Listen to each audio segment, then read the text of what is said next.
All right, G. So today we are starting. We are not starting. We are actually continuing with balance of payments. कल हमने दो बहुत important बातें सीखी. पहली बात, बैलेंस ऑफ पेमेंट एक अकाउंट है और उस अकाउंट ने at the end of the year inflows and outflows ने बराबर होना ही होना है. नाउ यू आर वंडरिंग कि कैसे होना है. एक तो लॉन्ग टर्म है. लॉन्ग टर्म क्या है? Over the years, over 20, 30, 40, 50, even 100 years, if there is an inflow of investment, there will be an outflow of income. बराबर नहीं हुए साल में, तो ये बराबर नहीं होता. ये तो लॉन्ग रन में की बात है. दूसरा, इसने बराबर होना ही क्यों है? Because of reserve assets. Reserve assets समझने वाली चीज है. रिजर्व एसेट्स क्या है? देखिए, अगर पैसा आ ज्यादा रहा है, चाइना के पास डॉलर आ ज्यादा रहा है, जा मुल्क से कम रहा है, एक्सपोर्ट सरप्लस है बहुत बड़ा उसका, चाइना का, तो जो सरप्लस है वो चाइना के अंदर ही रह रहा है. ऐसे ही है. आपने सुना होगा चाइना के पास कितने ट्रिलियन डॉलर रिजर्व है. मेरे ख्याल से 3 समथिंग ट्रिलियन डॉलर रिजर्व है. अमेरिका का जीडीपी 30 ट्रिलियन है, उसमें से 3 ट्रिलियन 10% साल का उनका जीडीपी का चाइना के पास कैश पड़ा हुआ है डॉलर का. आई बात समझ में? उसके अलावा गोल्ड अलग है, बॉन्ड्स में अलग है. ये तो सिर्फ कैश है. Foreign currency reserves hard cash होता है. समझ रहे हैं? तो वो उसमें ऐड हो जाएगा. समझ रहे हैं? पाकिस्तान के केस में, let's suppose if this is Pakistan, for every $100 if 390 is leaving the country, that means ये जो 290 है ये कहीं ना कहीं से तो आया ना. इनफ्लो हुआ है तो आउटफ्लो हो रहा है ना. प्रिंट तो नहीं हम कर रहे हैं, हमारी अपनी करेंसी थोड़ी है ये. और ये कहां से आ रहा है? पहले ये आ रहा था पाकिस्तान में कहां से? Foreign currency. इसीलिए फिर एक टाइम आया कि रिजर्व्स खत्म हो गए. हाँ, खत्म हो जाए. फिर खत्म हो गए ना हमारे. हमारे हो गए. इमरान खान का दौर आया, पता चला 3 महीने का डॉलर रह गया हमारे पास. 3 महीने की इंपोर्ट कर सकते हैं मैक्सिमम, उसके बाद डॉलर खत्म पाकिस्तान में. 3 बिलियन पे आ गया था हमारा रिजर्व, 2.5-3 बिलियन. वो 3 महीने का 1 बिलियन हमें चाहिए होता है महीने का अप्रोक्सीमेटली. तो गए, फारिग हो गए. फिर आपको क्या करना पड़ा? दूसरा, फॉरेन करेंसी रिजर्व में गोल्ड रिजर्व है. गोल्ड तो खैर हम नहीं बेचते, कोई कंट्री नहीं बेचती, एक्यूमुलेट ही करती है. तीसरी एक चीज है क्या? Special drawing rights. ये एसडीआर क्या चीज है? स्पेशल ड्राइंग आईएमएफ की करेंसी. ये हमें लिखा है साइड पे कहीं? एसडीआर साइड पे लिखा है, समझाया है थोड़ा सा. Rights, rights, special drawing rights, currency of the IMF. ये एक, आईएमएफ जब आपको पैसे देता है ना, जब आप लोन लेते हैं, तो आईएमएफ इस तरह नहीं करता कि आपको उठा के डॉलर पकड़ा दिया, उससे तो डॉलर का एक्सचेंज रेट हिल जाएगा सारा. आईएमएफ क्या करता है? आईएमएफ आपको सर्टिफिकेट्स देता है. उन सर्टिफिकेट्स का नाम है स्पेशल ड्राइंग राइट्स. वो सर्टिफिकेट्स 4 करेंसीज के अगेंस्ट कैश करवाए जा सकते हैं. Dollar, pound, euro, Japanese yen. ठीक है? इन चारों के अगेंस्ट ये क्या किए जा सकते हैं? कैश करवाए जा सकते हैं. सर अस्सलाम वालेकुम. मेरी क्लास 8:10 पे होती है, 8:20 पे शुरू हुई है. बस जब आप कहेंगे खत्म कर देंगे. क्यों? क्योंकि पेट्रोल नहीं है, नहीं मिल रहा. कुछ बंद है. पंचसड़की पे पीसी तक लाइन आई हुई थी, और एक दो बंद भी हैं. ये भी कह रहा है बंद है 2-4. तो अब ये अगर हम करवा भी दें तो आने वाले दिनों में तो बंद देख नहीं लेता है, नहीं दे देता. बस मेरा तो मुश्किल है, लेकिन मैं आपका बताता जाऊंगा कि आपका तो सामने है.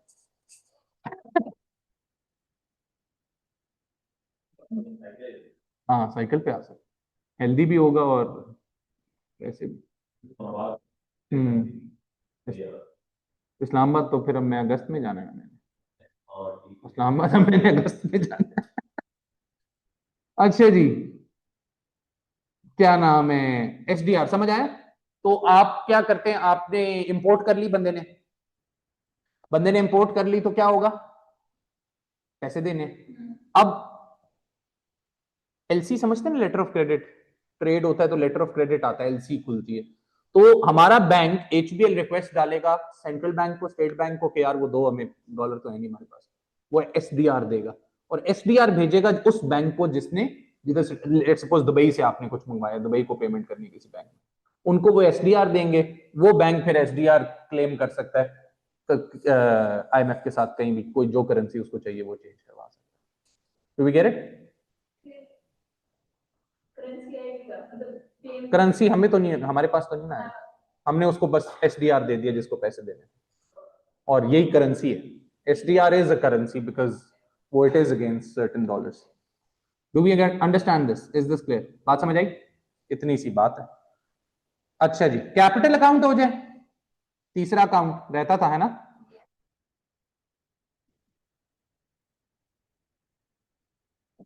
यार ये तो बड़ा मसला बन गया पेट्रोल का।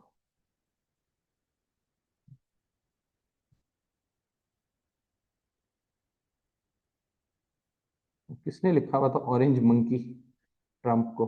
किसी ऑफिशियल ट्विटर अकाउंट पे ऑरेंज मंकी लिखा हुआ था। तो ये इसने मुसीबत डाल दी है यार, क्या जरूरत है लड़ने मरने की।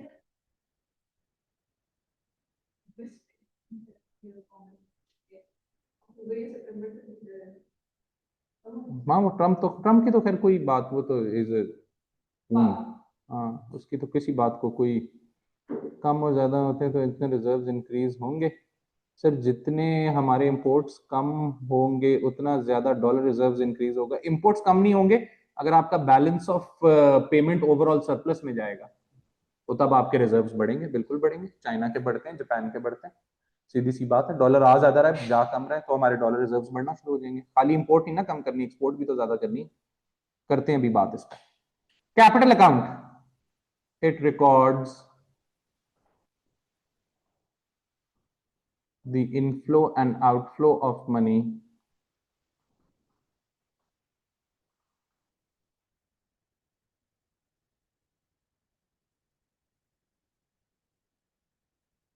against which no goods, services, resources and or investment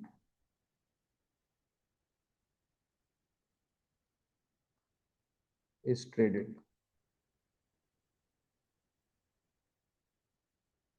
इसमें सिर्फ तीन चीजें आती हैं। It includes money brought in and out of the economy, money brought in and out of the economy by migrants, debt forgiven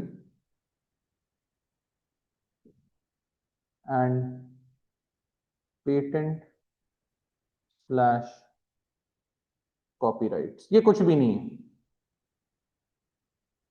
ये ऐसे ही छोटा सा एक अकाउंट है, इसमें टोटल तीन चीजें आ रही हैं। देखें, अगर कोई पैसा सारा कुछ बेच बूझ के जा रहा है, कनाडा शिफ्ट हो रहा है पक्का पक्का, ये इन्वेस्टमेंट है? नहीं। इनकम है?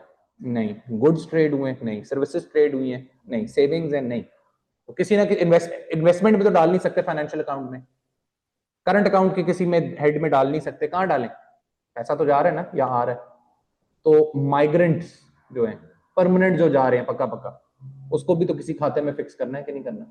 डेट फॉरगिवनेस, ठीक है, उधार शुधार लिया हुआ था, उन्होंने कहा चलो ठीक है माफ है, वो तो इंटरनल था ना, वो तो इंटरनल था, ठीक है। तो एक फॉरेन कोई वापस करनी थी, पेमेंट माफ हो गई तो बस मजे हो गए, उसको यहाँ कैंसिल ऑफ कर दिया। और पेटेंट एंड कॉपीराइट्स, जो इंटरनेशनली पेटेंट आपको विन कर लें आप, या आपने पेटेंट की पेमेंट करनी है, कॉपीराइट की किसी पेमेंट करनी है, तो वो जो आएगा पैसा जाएगा, वो सिर्फ इधर आएगा। बहुत छोटा सा अकाउंट है, इसमें कुछ नहीं। Is this clear? ले भी, अब बात आती है, कल किसी ने बात भी पूछी थी कि आप अपने बैग में भी तो डाल के ले जा सकते हैं पैसे। 5,000, अब 5,000 कर दी, पहले 10,000 था, 5,000 कर दी। तो जेब में डाल के उसकी कोई पूछ गछ नहीं है। तो by law by the laws of accounting inflow outflow match करना चाहिए, लेकिन फिर भी नहीं करता। क्यों? इस तरह के लूप होल्स, इस तरह के लूप होल्स के लोग जेब में पैसे डाल के ले गए। ट्रैवलर्स तो ले जाते हैं पैसे, उसका तो कोई रिकॉर्ड ही नहीं है, कैश में ले गया कोई, फिर स्मगलिंग है, पैसों का जाया होना है, आगे पीछे इतनी ज्यादा चीजें हैं, वो किधर जाएंगी सारी? एक चौथा अकाउंट बनाया हुआ है, sorry, net errors and omissions.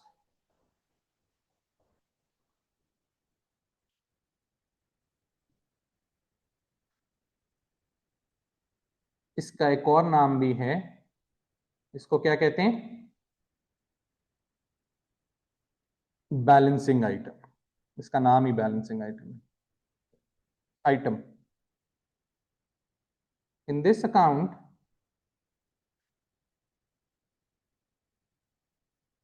in this account all discrepancies मतलब फर्क जो आ रहा है, all discrepancies and or omissions are recorded, discrepancies CRE ये C है, are recorded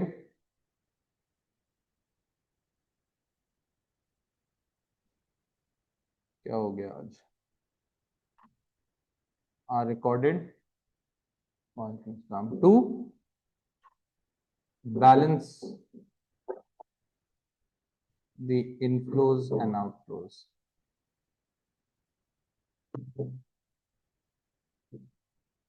समझ रहे हैं? वो आपने अकाउंटिंग वाले स्टूडेंट्स, ये क्या है? ये वो कैरी फॉरवर्ड अमाउंट है, ठीक है? ये आप अपनी तरफ से फिट कर देते हैं, जो भी डिफरेंस आ रहा है उसको इसमें डालते हैं, किस्सा खत्म, गेम ओवर।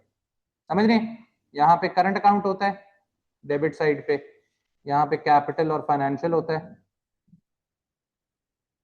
ठीक है? जो भी डिफरेंस आ रहा होता है ना, उसको हम नेट एरर्स एंड ओमिशंस में डाल के फारिग कर देते हैं। वैसे कम होता है डेवलपिंग कंट्रीज, पाकिस्तान टाइप में ये बहुत ज्यादा होता है। आई बात समझ में? तो बस इसको होना बैलेंस चाहिए, at the end of the day inflow और आउटफ्लो दोनों बराबर होंगे। क्या ख्याल है? अच्छा ख्याल है, बुरा ख्याल है? बेहतरीन ख्याल है।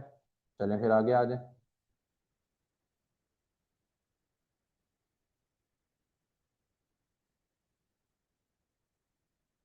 Policies to correct balance of payment disequilibrium.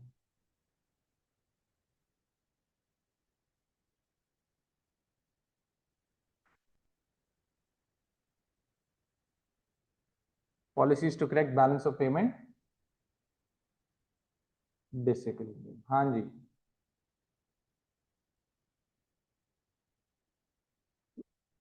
Discrepancies वाला देखें, डिस्क्रिपेंसीज होती हैं कि उसके बावजूद देखें, by law both these inflows and outflows will always match in an economy. पैसा आ रहा है तो वो आया होगा तो गया होगा, तो वो हमारा रिजर्व एसेट उसको कैंसिल ऑफ कर देता है, जितना इनफ्लो आउटफ्लो को बराबर कर देता है। उसके बावजूद कुछ चीजें रिकॉर्ड नहीं होती, ठीक है? जैसे कि अभी मैं एग्जांपल दे रहा था कि you are allowed to take money in your pockets, $5,000 से नीचे आप लेके जाएं। अब जरूरी तो नहीं हर कोई $5,000 लेके जा रहा है, कोई 3,000 लेके जा रहा है, कोई 2,000 लेके जा रहा है, कोई 4,000 लेके जा रहा है, जो कि रिकॉर्ड बिल्कुल नहीं हो रहा, जो कि चेक ही नहीं हो रहा, वो तो आपके वॉलेट में। वो तो एक जनरल स्क्रीनिंग करते हैं, उनको अगर शक पड़ता है आपके ऊपर कि ये बहुत ज्यादा पैसे लेके जा रहा है, तो फिर वो आपको रोकते हैं, वरना वो पूछते भी नहीं है एयरपोर्ट। पर पर्सन 5,000, तो एक फैमिली जा रही है, वो 5 की फैमिली वो 25,000 टेक्निकली लेके जा सकती है। समझ रहे हैं आप? तो उन सारी डिस्क्रिपेंसीज को, तो ताकि ये इनफ्लो और आउटफ्लो बराबर हो जाए, उसको एक कैरी फॉरवर्ड, जिस तरह अगर आपने अकाउंटिंग पढ़ी हुई है उसमें एक होता है कैरी फॉरवर्ड बैलेंस, है ना? यही होता है ना? सस्पेंस अकाउंट होता है, क्या होता है अकाउंटिंग में? ये वही है ना, ये सस्पेंस अकाउंट है। यस, सस्पेंस ही कहते हैं इसको, अकाउंटिंग वाले जरा ज्यादा बेहतर समझते हैं। ये सस्पेंस अकाउंट है, इसके अंदर जो वो मैच नहीं ना कर रहा होता, तो सारा जितना भी फर्क है वो इसमें डाल देते हैं, फिट कर देते हैं।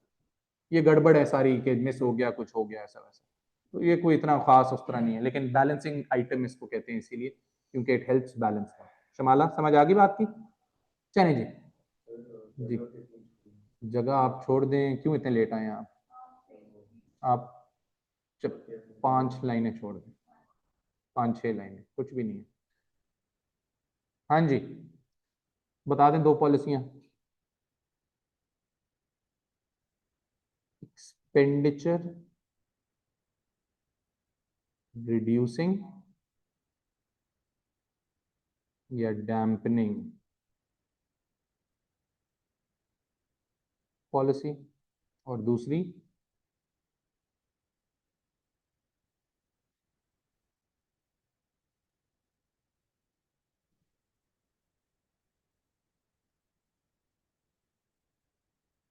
Expenditure switching policy. एक है एक्सपेंडिचर रिड्यूसिंग या डैम्पनिंग पॉलिसी, दूसरी है एक्सपेंडिचर स्विचिंग पॉलिसी। आ जाएंगे। अब क्या करना है बेसिकली समझ लें इसको, नैरो डाउन कर लें। Balance of trade issues, balance of trade issues चल रहे हैं, उसको आप कैसे कर सकते हैं? If large proportion of expenditure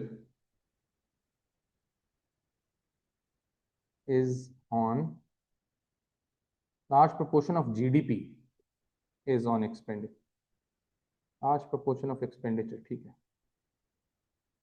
expenditure is on imports in an economy,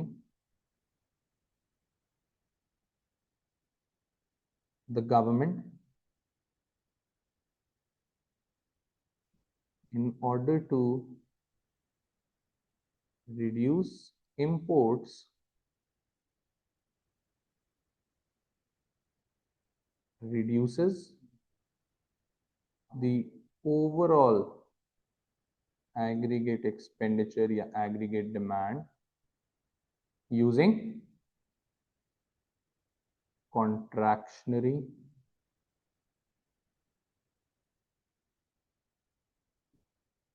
fiscal and monetary policies। Game समझ आई है? यूके ज्यादा एक्सपेंडिचर किस पे? इंपोर्ट्स पे, बहुत ज्यादा इंपोर्ट कर रहे हैं। स्पेन, यूके, इटली बहुत ज्यादा इंपोर्ट करते हैं, बनाते खुद कम है। एक तो वैसे ही ओवर वैल्यूड एक्सचेंज रेट है इतना ज्यादा, तो क्या करते हैं वो, बजाय इसके कि खाली इंपोर्ट्स को टारगेट करें, वो क्या करते हैं, वो पूरी एग्रीगेट एक्सपेंडिचर को ही कम कर देते हैं, पूरी इनकम को ही कम कर देते हैं। मुल्क में इनकम कम होगी तो ऑटोमेटिकली इंपोर्ट्स कम होंगे, और इनकम को कैसे कम करते हैं?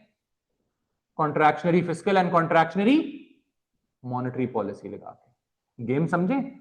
तो बजाय इसके कि इंपोर्ट्स को खाली टारगेट किया जाए, वो इकोनॉमीज जहां बहुत ज्यादा खर्चा इंपोर्ट्स पे ऑलरेडी, वो सिर्फ इंपोर्ट्स को ही टारगेट करने के बजाय क्या करते हैं? एक्सपेंशनरी फिस्कल और मॉनेटरी लगाते हैं ओवरऑल, वो पूरे मुल्क की इकोनॉमी में इनकम कम कर देते हैं। इनकम कम होगी तो ऑटोमेटिकली इंपोर्ट्स भी आपकी बेहतर होना शुरू हो जाएंगे। समझ आई बात की? This is called expenditure reducing policies. तो ये basically contractionary fiscal and contractionary monetary policies है। आई बात समझ में?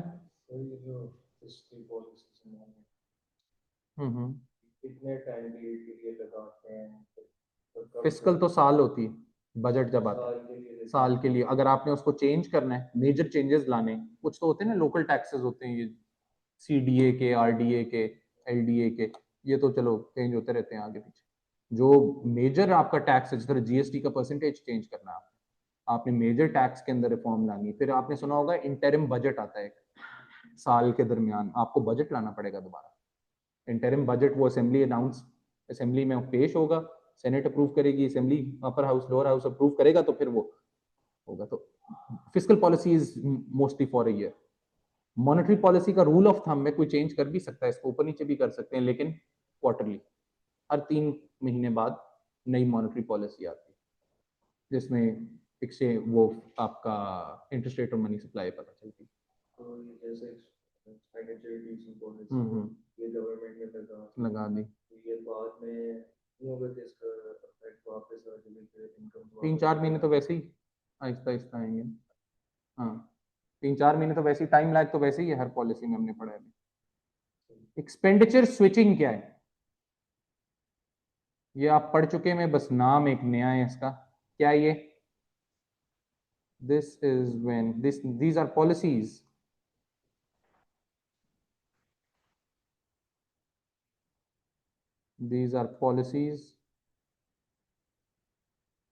that switch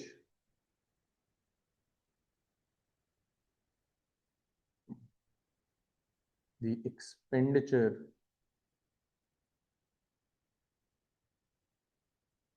from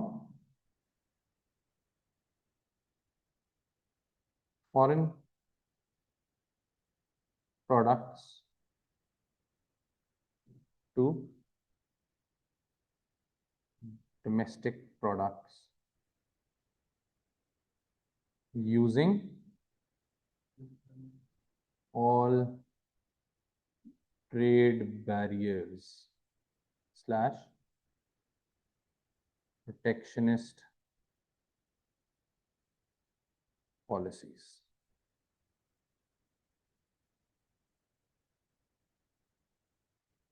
that are, हाँ जी, ये चीज tariff,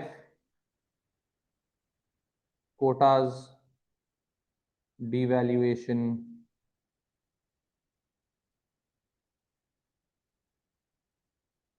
embargoes, etc.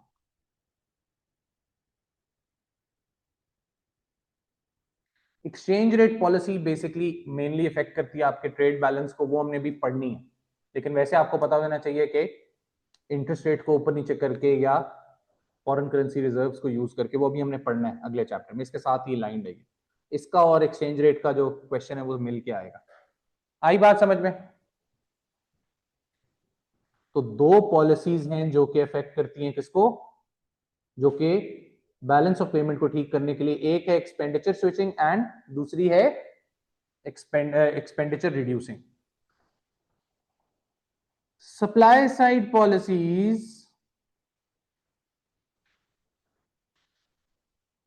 may also impact the trade balance and investments, foreign investments in an economy in the long run. उसके अलावा supply side policies भी जारी बात है एक्सपोर्ट के ऊपर इंपैक्ट डालेंगे। जब आप इंफ्रास्ट्रक्चर ठीक करेंगे, मैकेनाइजेशन, रिसर्च एंड डेवलपमेंट करेंगे, एजुकेशन बेहतर होगी, प्रोडक्टिविटी आपके मुल्क में बेहतर होगी, तो क्या होगा, तो लॉन्ग रन में आपकी एक्सपोर्ट्स बेहतर होंगी, आपके कंपैरेटिव एडवांटेज बिल्ड होंगे, तो वो ऑटोमेटिकली लॉन्ग रन में भी एक इंपैक्ट सप्लाई साइड पॉलिसीज भी डाल रही होती है। तो बेसिकली बैलेंस ऑफ ट्रेड के लिए, बैलेंस ऑफ पेमेंट को ठीक करने के लिए सब कुछ चल रहा है। प्रोटेक्शनिज्म तो चल रहा है, वो तो डायरेक्ट है, उसके अलावा फिस्कल पॉलिसीज भी चल रही हैं, सप्लाई साइड पॉलिसीज भी चल रही हैं, मॉनेटरी पॉलिसीज भी चल रही है। मॉनेटरी पॉलिसीज ज्यादा डायरेक्ट है, रेट को अफेक्ट करती है। Do we understand this?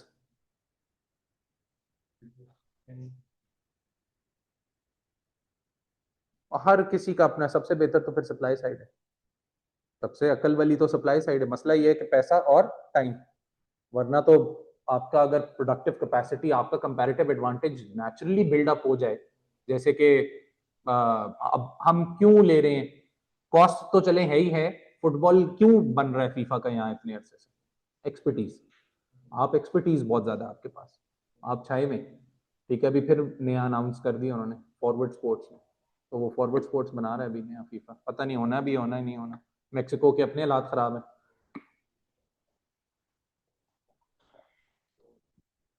तो वही पॉलिसीज ही हैं डिबेटेबल, बाकी एक्सचेंज रेट जो इसको डायरेक्ट इंपैक्ट करता है वो अभी हमने करना है, अगली वही चीज है, बल्कि कल मंडे को वही शुरू है। फिर वो दोनों इकट्ठे करेंगे और खत्म। इस चैप्टर में इससे ज्यादा और कुछ नहीं है। बहुत छोटी क्लास नहीं थी आज। आज तो आप सिर्फ गपशप लगाने आए हैं। मैं तो कहता हूँ पेट्रोल जाया किया है, पहली पेट्रोल नहीं है मुल्क में। बहुत कम पड़ा है यार आज तो। ऑनलाइन ले लेते हैं, ऐसे ही इतना पेट्रोल जाया किया। ओके